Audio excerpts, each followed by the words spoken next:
Bem-vindos a mais uma videoaula sobre o tema termodinâmica. Hoje nós teremos mais alguns exercícios resolvidos sobre esse belo tema da física. Antes da resolução dos exercícios, aquela nossa breve revisão.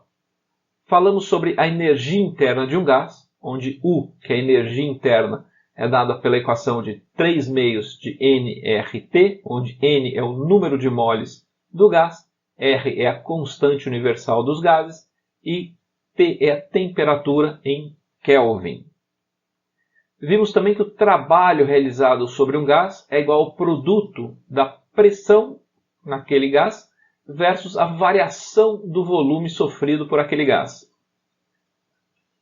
Vimos a primeira lei da termodinâmica, que fala sobre a conservação de energia, ou seja, toda a energia, representada aqui pela letra Q, fornecida a um gás, ou ela vira trabalho, ou ela vira variação da energia interna deste gás. Vimos a segunda lei da termodinâmica, que fala sobre o fluxo do calor, que ele vai sempre da fonte quente para a fonte fria, e que o trabalho realizado sobre um gás é a diferença entre essas quantidades de energia. A quantidade recebida menos a quantidade cedida é igual ao trabalho que esse gás realiza.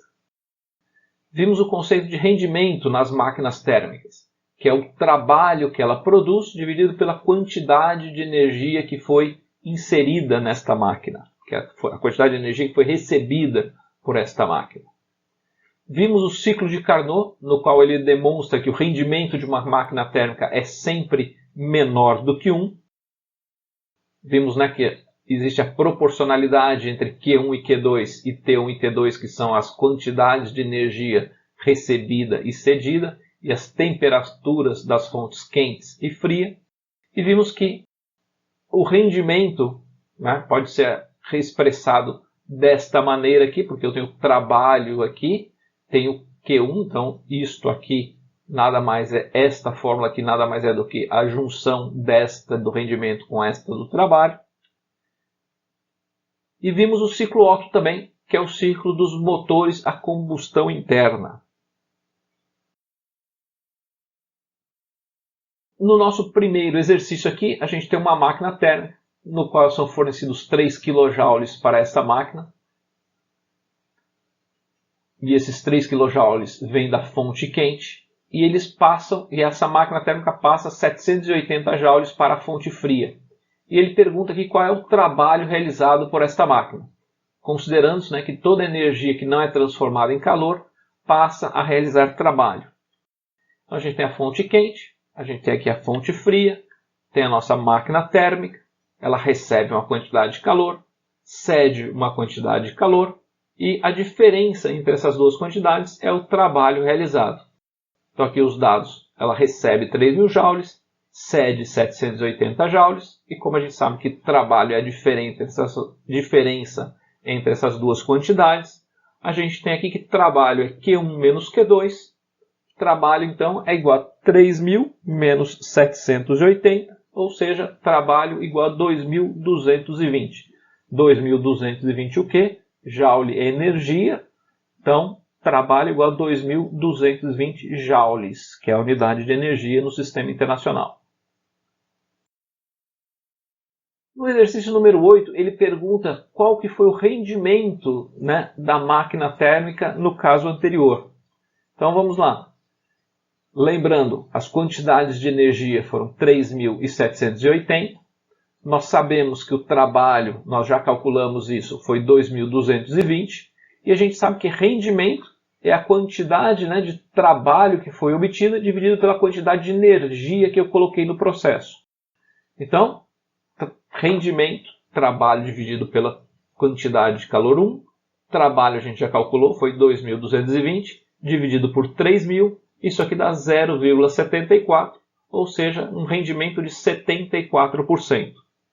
Ou seja, essa máquina aqui consegue aproveitar 74% da energia que foi recebida por ela. Os outros 26% ela perde para a fonte fria. Exercício número 9 agora. Eu tenho aqui uma máquina que opera num ciclo de Carnot, tem a temperatura da fonte quente igual a 330 graus e o da fonte fria 10 graus. E ele pergunta qual é o rendimento desta máquina. A gente sabe, né, que 330 graus Celsius é equivalente a 603 Kelvin. A gente sabe que 10 graus Celsius é equivalente a 283 Kelvin, é só somar 273 na temperatura Celsius, a gente chega na temperatura Kelvin. E nós sabemos o quê? Que rendimento da uma máquina térmica é 1 menos a razão entre as temperaturas da fonte fria e da fonte quente. Então agora ficou facinho fazer as contas aqui. Rendimento é igual a 1 menos 283 dividido por 603. 1 menos 0,47 dá 0,53, ou seja, rendimento da nossa máquina térmica é de 53%. Ou seja, ela consegue aproveitar um pouquinho mais da metade da energia que ela recebe, a outra metade ela perde para a fonte fria. Exercício número 10. Eu tenho aqui que dentro de uma sala com ar-condicionado, a temperatura média é de 17 graus Celsius. No corredor, né, do lado de fora da sala, a temperatura já é bem mais alta, ela é de 27 graus Celsius. Tanto a sala quanto o corredor estão na mesma pressão. Sabendo que em um gás, a energia cinética média das partículas que o compõem é proporcional à temperatura, e que sua pressão é proporcional ao produto da temperatura pelo número de partículas por unidade de volume, ele pergunta aqui, e faz algumas afirmações aqui, A, B, C e D. Primeiro, vamos entender aqui o que ele está falando. Ó, eu tenho uma sala, né, onde tem ar-condicionado, então dentro da sala está 17 graus e fora da sala 27. E aqui ele fez algumas afirmações. A energia cinética das partículas é proporcional à temperatura. Ou seja, energia cinética é igual a proporcional, é K vezes T, é uma constante de proporcionalidade. Então eu sei aqui, ó, sempre que a temperatura aumenta, a energia cinética aumenta. Sempre que a energia cinética abaixa, a temperatura também abaixa. Elas são diretamente proporcionais. E a outra afirmação que ele faz aqui também, ó, é pressão é proporcional ao produto da temperatura pelo número de partículas unidade de volume. Então, ó, pressão é proporcional ao produto de número de partículas vezes a temperatura. Então, sempre que a pressão sobe, alguma coisa acontece com essas duas variáveis aqui, número de partículas ou temperatura. Então, vamos agora ver as afirmações. Primeira afirmação, a energia cinética média das partículas que compõem o ar é maior no corredor. O que a gente viu? Que quanto maior a temperatura, maior a energia cinética. Então essa primeira parte da frase é verdadeira. A segunda parte, o número de partículas por unidade de volume é menor na sala. O que a gente viu aqui? Que a pressão nos dois lugares é igual. Então, quando eu aumento a temperatura, eu tenho que diminuir o número de partículas. Então, se a temperatura na sala é mais baixa, o número de partículas por unidade de volume é maior. E aqui ele diz que o volume de partículas é menor. Então, esta daqui foi embora. É falsa. Vamos para a segunda alternativa. A energia cinética média das partículas que compõem o ar é maior no corredor. A gente já viu que isso é verdadeiro. Quanto maior a temperatura, maior a energia cinética. O número de partículas por unidade de volume é maior na sala. A gente viu que a pressão é a mesma. Então, se a temperatura está mais baixa, o número de partículas tem que ser mais alto para que a pressão seja a mesma. Então, por enquanto, a letra B é verdadeira. Eu gosto dela. Vejamos as outras aqui para ver se não gera dúvida. A energia cinética média das partículas que compõem o ar é maior na sala. Essa daqui já foi para o espaço, porque ela quanto mais baixa a temperatura, menor a energia cinética. A sala está mais fria, a energia cinética na sala é mais baixa. Vamos à última. A energia cinética média das partículas que compõem o ar é maior na sala. Foi embora também, a gente já viu que é menor, porque a temperatura é menor. Então, C e D são falsas, a gente fica aí com a resposta correta, letra B de bola. Exercício número 11. Nós temos aqui uma mistura de dois gases, hidrogênio e nitrogênio, e eles estão em equilíbrio térmico, ou seja, na mesma temperatura. E ele pergunta aqui sobre a energia cinética média e sobre a velocidade média das moléculas de cada gás. Nós podemos concluir o quê? E ele dá aqui algumas alternativas. Antes da gente olhar para as alternativas, vamos ver aqui o que nós sabemos. Nós sabemos que a energia cinética de um gás é dada por 1/2 de mv ao quadrado sobre o volume ocupado, e V aqui é a velocidade média das moléculas. Nós sabemos também que a energia interna é proporcional à temperatura, 3/2 de nRT, onde N é o número de moléculas. Igualando aqui energia cinética com a energia interna, a gente tem aqui que 1/2 de mv ao quadrado sobre V é igual a 3/2 de nRT. Então, simplificando algumas coisas aqui, esse 2 vai embora com esse 2, sobra mv ao quadrado desse lado, sobra o 3 do outro lado, e o número de moles é o que? É a massa sobre a massa molar do gás. O m aqui a gente simplifica também, e a gente sai com uma equação para velocidade, que velocidade ao quadrado das moléculas é 3RT dividido pela massa molar. Lembra, a massa molar do hidrogênio é bem menor do que a massa molar do nitrogênio, tá? Aqui a massa molar é 2, aqui a massa molar é 14. Espero que vocês lembrem da física. Mas, vamos lá. Se você não lembrar exatamente os números, você só tem que lembrar que o hidrogênio é o átomo mais simplesinho. Então, ele é o que tem a menor massa molar. Quanto maior o número atômico do gás, maior vai ser a sua massa molar também. Então, a primeira afirmação aqui, as moléculas de H2 e N2 têm a mesma energia cinética. Mesma energia cinética. Vejamos aqui, ó. Elas estão na mesma temperatura, então na mesma temperatura elas têm a mesma energia interna, e a energia cinética aqui no caso é igual à energia interna. Então, é verdade, elas têm a mesma energia cinética e a mesma velocidade média. Aí esta parte aqui já não é verdadeira. Veja que a velocidade média é inversamente proporcional à massa molar. Então, aquele gás que possui uma massa molar menor possui uma velocidade maior. Então, ambas têm a mesma velocidade média. Foi embora, também falso. Ambas têm a mesma velocidade média. Também já foi embora. A gente viu que não é verdade. Ambas têm a mesma energia cinética. Isso a gente viu que é verdadeiro. E as moléculas de N2 têm maior velocidade média. Quanto maior a massa molar, menor a velocidade. Então, o N2 tem uma massa molar maior, então ela tem uma velocidade média menor. Então, essa daqui também foi embora. Só sobrou a letra E. Vejamos aqui, ó. Ambas têm a mesma energia cinética média. Ok, a gente já viu que como elas têm a mesma temperatura, têm a mesma energia interna, ou seja, a mesma energia cinética. Mas as moléculas de H2 têm uma velocidade maior. A gente viu aqui que a velocidade é inversamente proporcional à massa molar. Quanto menor a massa molar, maior a velocidade. Então, sim, as moléculas de H2 que têm massa molar menor têm maior velocidade média. Sobrou, então, V de verdadeiro para a nossa alternativa E. Resposta correta, letra E de elefante. Exercício número 12.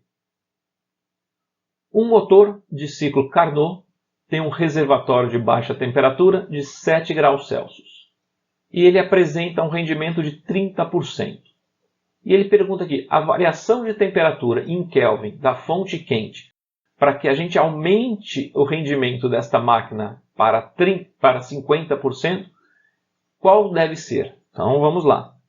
Eu tenho aqui a minha fonte quente, eu tenho a minha máquina térmica, eu tenho a minha fonte fria. Ela recebe uma quantidade de calor, cede uma quantidade de calor e eu tenho trabalho. E a gente sabe que aqui, ó, temperatura da fonte quente, da fonte fria, temperatura da fria é 7, em Kelvin é 273 mais Celsius, 7, que é 280, e o rendimento inicial dela era 30%. E a gente quer aumentar o rendimento para 50%. O que nós sabemos? Que o rendimento ele pode ser expresso pela equação 1 menos temperatura da fonte fria dividido pela temperatura da fonte quente. Então agora aqui é fácil saber a temperatura inicial da fonte quente. 0,3, que é o rendimento, é igual a 1 menos 280 dividido pela temperatura da fonte quente. Fazendo essa continha aqui, a gente chega que temperatura da fonte quente é 280 dividido por 0,7, que é igual a 400. 400 o quê? 400 Kelvin. Agora eu quero elevar o rendimento desta máquina térmica para 0,5. Então, só fazer as continhas de novo. 0,5 é 1 menos 280 sobre a nova temperatura da fonte quente. Temperatura da fonte quente é 280 dividido por 0,5. E isso aqui é 560. Temperatura da fonte quente igual a 560. Cuidado, não vá sair marcando letra D. Veja o que ele perguntou. Ele perguntou qual é a variação da temperatura da fonte quente a fim de aumentar o rendimento. Variação da temperatura é a temperatura final menos a temperatura inicial, ou a temperatura da segunda fonte quente e da primeira fonte quente. Então, ΔT, que é o que ele está perguntando, é 560 menos 400, que é igual a 160 Kelvin. Resposta correta, letra D de dado. Opa, letra C de casa, 160. Quase que eu caí na minha própria pegadinha aqui. Exercício número 13. Uma cozinheira se distraiu e encostou uma parte do braço numa panela que estava muito quente e sofreu uma queimadura. Admitindo-se que na área da pele que ocorreu o contato a temperatura passou de 36,5 Celsius para 66,5 graus Celsius em meio segundo, ele pergunta aqui qual foi a potência de transferência de calor da panela para a pele da cozinheira. Considere a capacidade térmica da pele afetada da cozinheira como sendo de 0,02 caloria por grau Celsius e também que 1 caloria igual a 4,2 joules. Então, quais são os nossos dados aqui? Temperatura inicial era 36,5 Celsius, temperatura final 66,5 Celsius. O tempo que ela ficou encostada na panela foi meio segundo. E a capacidade térmica, da pele daquele local era de 0,02 calorias por grau Celsius. E 1 caloria é 4,2 joules. O que nós sabemos? Nós sabemos que potência é a quantidade de energia por unidade de tempo. E também sabemos que a quantidade de energia aqui é M vezes C vezes ΔT. M é massa, C é calor específico. E a gente já viu que massa vezes calor específico é a capacidade térmica, que foi o que ele nos deu aqui, capacidade térmica. Então agora é só fazer as equações. Q é igual a capacidade térmica vezes ΔT. Capacidade térmica é 0,02 calorias por grau Celsius. E os graus Celsius, a variação de temperatura está aqui, 66,5 menos 36,5, que dá 30. 30 vezes 0,02 dá 0,6. 0,6 o quê?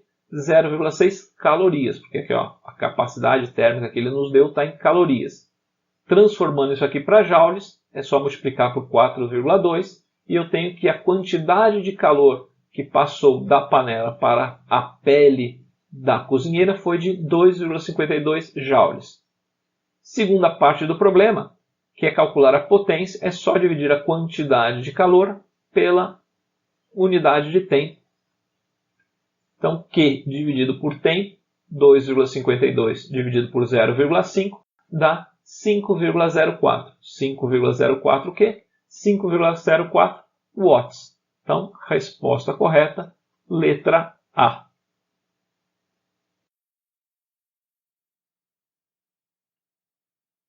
Exercício número 14. Vamos analisar as seguintes alternativas aqui a respeito dos tipos de transformação ou mudança de estado de um gás. Ele diz aqui que em uma transformação isocórica, o volume de um gás permanece constante. Isocórica é um outro nome para isométrica. Então, isocórica significa, isométrica significa mesmo volume. Então, mesmo volume, ou seja, volume constante. Então, a resposta alternativa 1 é verdadeira. Alternativa 2. Em uma transformação isobárica, a pressão do gás permanece constante.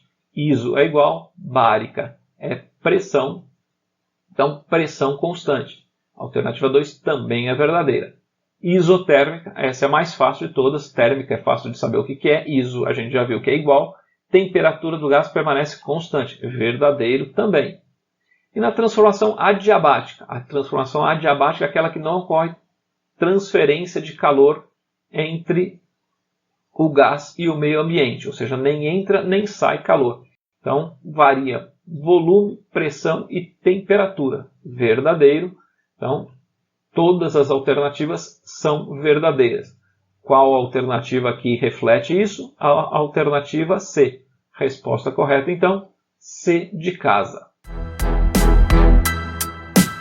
Espero que vocês tenham gostado dos exercícios de hoje. Se vocês ficaram com alguma dúvida, entre em contato conosco ou reveja as videoaulas com a teoria. Muito obrigado por assistir a mais este capítulo dos nossos estudos. Um grande abraço.